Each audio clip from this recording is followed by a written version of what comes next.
اور آخری اعزاز کہ اللہ ان کو نور فراست عطا فرما دیتا ہے۔ حدیث پاک میں آتا ہے اتقوا فراست المؤمن فإنه ينظر بنور اللہ، مومن کی فراست سے ڈرو، وہ اللہ کے نور سے دیکھتا ہے۔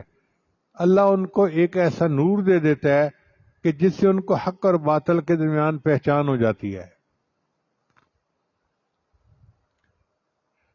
حضرت مرزا مظہر جان رحمۃ اللہ کے پاس ایک شخص انگور لایا، حضرت کھا لیجئے۔ حضرت نے اٹھائے اور رکھ دیے۔ اس نے کہا کہ حضرت آپ کھاتے کیوں نہیں؟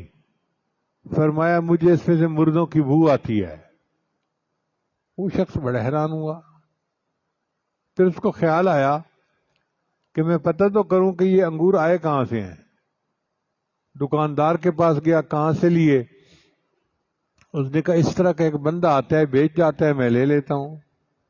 جب اس بندے کا پتہ کیا تو اس نے قبرستان کے اندر انگوروں کی بیلیں لگائی ہوئی تھیں۔ قبرستان کے اندر انگوروں کی بیلیں لگیں اور ان کو اپنے منہ کے قریب جا کر پہچان ہو گئی کہ اس میں سے مردوں کی بو آ رہی ہے۔ حضرت مولانا احمد علی لاہوری رحمۃ اللہ علیہ کا یہ کشف بہت مشہور تھا۔ فرماتے تھے کہ تم حلال اور حرام چیزیں لے کر میرے پاس آؤ، میں حلال کو ایک طرف کر دوں گا، حرام کو ایک طرف کر دوں گا۔ اور یہی کیفیت حضرت خواجہ عبد المالک صدیقی رحمۃ اللہ علیہ کی تھی۔ اللہ نے ان کو بہت کشف دیا تھا۔ حضرت مرشد عالم رحمۃ اللہ کے بڑے صاحبزادے حضرت قاسمی رحمۃ اللہ علیہ نے یہ واقعہ مجھے سنایا۔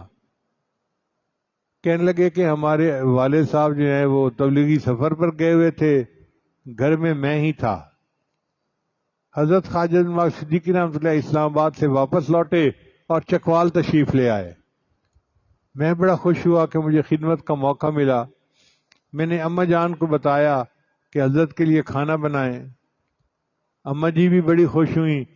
جب میں کھانا لے کر گیا، دسترخوان پر رکھا تو حضرت صدیقی رحمۃ اللہ کھانا کھا نہیں رہے تھے۔ میں نے پوچھا حضرت کیا وجہ ہے، آپ کھانا نہیں کھا رہے؟ تو حضرت نے میری طرف دیکھ کر کہا تمہارے گھر میں یہ سور کیسے داخل ہوا؟ کہتے ہیں میں تو گھبرا گیا، پسینے چھوٹ گئے۔ میں نے گھر آ کے اماں جی کو بتایا کہ اماں جی حضرت مجھ سے پوچھ رہے ہیں تمہارے گھر میں یہ سور کیسے داخل ہوا؟ کہنے لگے، یہ سن کے اماں جی نے اپنے ماتھے کے اوپر ہاتھ رکھا اور کہنے لگی اوہ مجھ سے غلطی ہوئی، یہ جو پڑوسن تھی نا یہ مجھ سے بڑی مدت سے کہہ رہی تھی تمہارے پیر صاحب آئیں گے تو کھانا میں پکاؤں گی، تو میں نے صلح رحمی کے طور پہ کہہ دیا تھا اچھا تم بنا دینا۔ یہ کھانا ہمارے گھر کا نہیں، یہ کھانا ان کے گھر کا ہے۔ پتہ چلا کہ ان کے جو ہسبینڈ تھے وہ ٹیچر تھے، مگر انہوں نے اپنے پیسے سیونگ اکاؤنٹ میں رکھے ہوئے تھے جس میں کچھ سود شامل ہو جاتا ہے۔ اس وجہ سے حضرت کو پتہ چل گیا کہ اس پیسے کے اندر حرام داخل ہے، تو حضرت نے فرمایا کہ یہ سور تمہارے گھر میں کیسے داخل ہو گیا؟ پھر اماں جی نے اپنے گھر سے کھانا بنایا اور حضرت صدیقی رحمۃ اللہ نے اس کو کھایا۔ یہ اعزازات ہیں جو اللہ تعالیٰ اپنے اولیاء کو عطا فرماتے ہیں۔ ہماری دعا ہے کہ اللہ تعالیٰ ہمیں معصیت سے خالی زندگی عطا فرمائے اور ہمیں بھی اللہ تعالیٰ اپنا قرب اور اپنی ولایت کا مقام عطا فرمائے۔ حضرت مولانا عبدالحق اکوڑا خٹک والے تھے، ان کے ہاں حضرت صدیقی رحمۃ اللہ علیہ 15 دن کا اجتماع فرماتے تھے علماء کا، اور امامت خود فرماتے تھے۔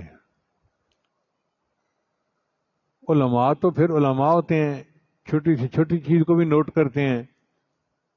تو ایک عالم نے حضرت سے پوچھا کہ حضرت میں نے دیکھا ہے کہ جب مکبر تکبیر کہتا ہے تو آپ تھوڑے وقفے کے بعد تحریمہ باندھتے ہیں، فوری طور پہ نہیں باندھتے، اس کی کیا وجہ ہے؟ حضرت نے فرمایا مولانا آپ تو علماء ہیں، آپ کے دل میں تو کیفیت بنی ہوئی ہوتی ہے، میں ایک فقیر آدمی ہوں، میں مصلی پہ آ کے کھڑا ہوتا ہوں، جب تک مجھے اپنے سامنے بیت اللہ نظر نہیں آتا میں نماز کی نیت نہیں باندھتا۔ آپ دیکھیے اللہ نے کیسا ان کو نور عطا کیا کہ مصلی پہ کھڑے ہوتے تھے تو سامنے بیت اللہ نظر آتا تھا ان کو. یہ نور ایقان ہے، نور فرقان ہے جو اللہ اپنے اولیاء کو عطا فرماتے ہیں. دعا ہے اللہ تعالی ہمیں بھی یہ سب نعمتیں عطا فرمائے. وآخر دعوانا ان الحمد للہ رب العالمین.